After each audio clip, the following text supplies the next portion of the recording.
थदड़ी। थदड़ी का हिंदी में मतलब होता है ठंडा यानी कि शीतल। रक्षाबंधन के 8वें दिन और जन्माष्टमी के एक दिन पहले ये थदड़ी सभी सिंधी घरों में उत्साह उल्लास के साथ मनाई जाती है। It is dedicated to Sitla Devi and it cures from many diseases like smallpox, chickenpox and etc.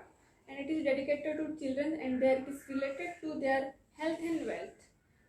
इस दिन के लिए एक गाना बहुत ही फेमस है, थार माता थार पेंजे बच्चरन के थार। यानी इसका अर्थ होता है कि माता हमारे बच्चों पे शीतल बनाए रख, मन को शीतल रखे और उनकी सेहत का ख्याल रखे और उनको उनकी लंबी आयु दे। थदड़ी के दिन घरों में चूल्हा नहीं जलाया जाता है, यानी कि एक दिन पहले ही सारा खाना पका के रख दिया जाता है और उससे ही पूरा दिन खाया जाता है।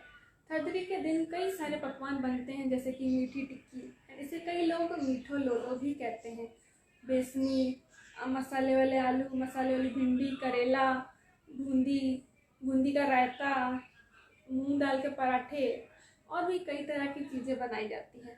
और जिस गैस पे यानी कि जिस बर्नर पे वो मीठी टिक्की बनाई जाती है, वहाँ पे रात में पानी छिड़क के उसे बंद किया जाता है और अगले दिन उसे नहीं जलाया जाता है।